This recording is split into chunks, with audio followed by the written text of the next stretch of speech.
Assalamualaikum warahmatullahi wabarakatuh. Perkenalkan, saya Audianita Putri, mahasiswi Universitas Panisakti Bekasi dengan program studi Pendidikan Ekonomi Reguler semester 5 dengan NIM 18720500046. Guna memenuhi proyek UAS untuk mata kuliah bank dan lembaga keuangan lainnya dengan dosen pengampu Bunda Dirista, saya akan mereview sebuah jurnal dengan judul Pengaruh Pengetahuan Sikap Terhadap Perilaku Masyarakat pada Bank Syariah, yang mana jurnal tersebut ditulis oleh Nida Royani Pasi dengan nama lengkap Jurnal Al-Qaus Islamic Economic Alternative. Tahun publikasinya yaitu volume 1 nomor 2 Februari 2017 dengan jumlah halaman yaitu ada 13 halaman. Tujuan penelitian di sini ialah untuk mengetahui pengaruh pengetahuan dan sikap terhadap perilaku masyarakat pada bank syariah.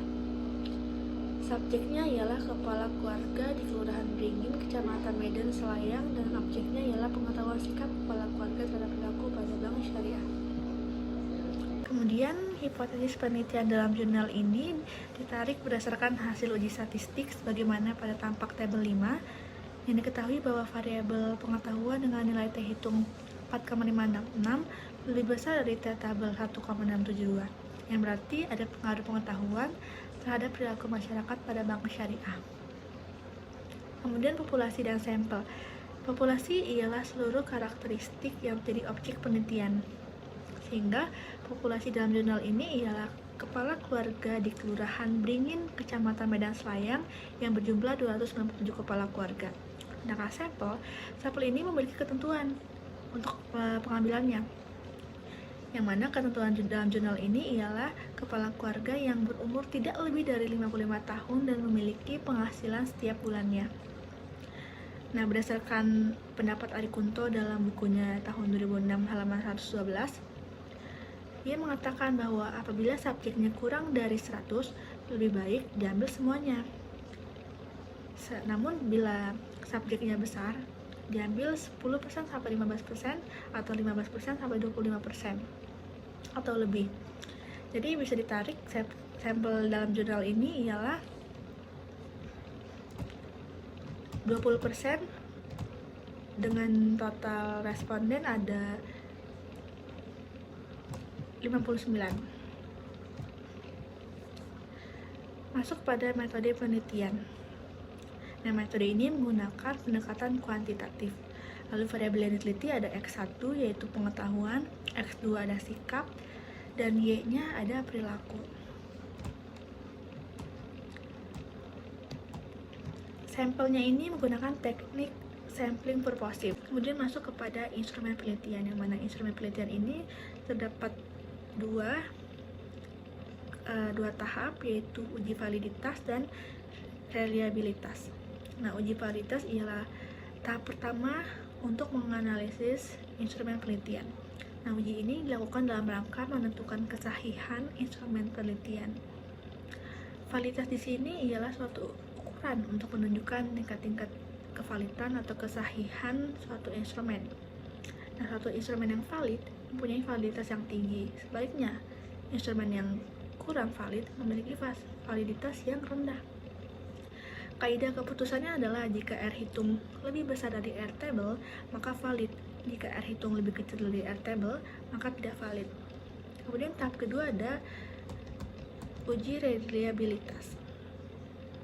Uji ini dilakukan dalam rangka menentukan keandalan instrumen penelitian. Nah, keandalan atau reliability adalah suatu pengukuran yang menunjukkan sejauh mana pengukuran tersebut tanpa bias atau bebas kesalahan, error, free, dan karena itu menjamin pengukuran yang konsisten lintas waktu dan lintas beragam item dalam instrumen. Nah, sekumpulan butir pertanyaan dalam kuesioner dapat diterima jika memiliki nilai koefisien reliabilitas lebih besar atau sama dengan 0,7. Kemudian masuk kepada pendekatan penelitian. Penelitian ini merupakan penelitian lapangan yang menggunakan pendekatan kuantitatif, yaitu menganalisis dalam bentuk data-data yang berupa angka. Data yang digunakan dalam penelitian ini yaitu data primer. Data primer merupakan data yang langsung diperoleh dari sumber data pertama di lokasi penelitian. Proses berawal dari teori, selanjutnya dengan menggunakan logika deduktif, diturunkan hipotesis penelitian yang disertai pengukuran dan operasionalisasi konsep. Maka generalisasi empiris yang bersandar pada statistik sehingga dapat disimpulkan sebagai temuan penelitian. Kemudian masuk kepada hasil dan pembahasan. Hasil dan pembahasan di sini bisa ditarik. Hasilnya ialah ada pengaruh pengetahuan terhadap perilaku masyarakat pada bank syariah. Yang kedua, ada pengaruh sikap terhadap perilaku masyarakat pada bank syariah. Yang ketiga, ada pengaruh pengetahuan dan sikap terhadap perilaku masyarakat pada bank syariah. Jadi berdasarkan hasil yang telah diperoleh, dapat disimpulkan pengetahuan dapat mempengaruhi perilaku seseorang, dan pengetahuan diperoleh dari informasi yang diterima sepanjang hidupnya. Sikap memberikan gambaran terhadap tindakan yang akan dilakukan, sehingga dengan demikian sikap dapat mempengaruhi perilaku seseorang di dalam kehidupannya. Kemudian pengetahuan tentang bank syariah yang diterima masyarakat tidak dapat terwujud apabila tidak memiliki sikap yang baik, sehingga dapat diwujudkan ke dalam tindakan, yaitu menjadi nasabah bank syariah yang merupakan wujud perilaku. Dengan kata lain, bahwa pengetahuan, sikap, dan tindakan merupakan suatu kesatuan perilaku. Kemudian pada poin terakhir, kelebihan dan kekurangan jurnal. Kelebihannya di sini metode penelitian lengkap, sedangkan kekurangannya perlu dilakukan penelitian atau kajian lebih lanjut dengan mengkaji variabel yang lebih kompleks dan kajian teori yang mendalam tentang hakikat bank syariah, sehingga masyarakat tidak ambigu lagi dengan bank syariah. Mungkin itu saja yang bisa saya sampaikan dari review jurnal ini. Kurang lebihnya saya mohon maaf. Terima kasih. Wassalamualaikum warahmatullahi wabarakatuh.